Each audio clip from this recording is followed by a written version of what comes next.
நண்பர்களுக்கு வணக்கம். எல்லாரும் எப்படி இருக்கீங்க? குரூப் 2 எக்ஸாமினேஷனுக்கு ரொம்ப மும்மரமாக உட்காந்து ப்ரிப்பேர் பண்ணிட்டு இருக்கீங்களா? சரி, இந்த லாஸ்ட் 1 வீக் நம்ம என்ன தான் பண்ணணும் அப்படின்னு பார்த்தீங்கன்னா, ஃப்ரெண்ட்ஸ், இனிமேல் தான் இருக்கக்கூடிய டேஸை சூப்பராக யூட்டிலைஸ் பண்ணணும். நல்லா தூங்கணும். ராத்திரி 10 மணிக்கு அப்புறம் படிக்கவே செய்யாதீங்க. நம்பர் 2, ஏற்கனவே நீங்கள் படிச்சிருக்கிறத மட்டும் எடுத்து வச்சு ரிவிஷன் பண்ணுங்கள். புதுசாக ஒரு விஷயத்தை படிக்கிறீங்கன்னா அது கரண்ட் அஃபேர்ஸாக மட்டும்தான் இருக்கணும். அதை தாண்டி எதையும் படிக்காதீங்க.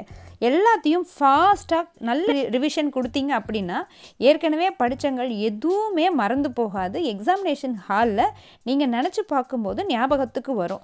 அதே நேரத்தில் ப்ரீவியஸ் இயர் கொஷின் பேப்பர்ஸை எவ்வளோ முடியுமோ எடுத்து வச்சு நீங்கள் ஒர்க் அவுட் பண்ணுங்கள். லாங்குவேஜ் பார்ட் இருக்கிறனால அதுக்கும் நல்லா இம்பார்ட்டன்ஸ் கொடுத்துட்டு ஒர்க் அவுட் பண்ணுங்கள். ஸோ எவ்வளோ மார்க்ஸ் நீங்கள் அதிகமாக ஸ்கோர் பண்ணிக்க முடியுமோ அவ்வளோ தூரம் ஒரு பாசிட்டிவான ரிசல்ட்ஸ் வரும். உங்களால் ஜெயிக்க முடியும். எல்லாத்துக்கும் என்னோடய பெஸ்ட் விஷஸ் ஃப்ரெண்ட்ஸ்.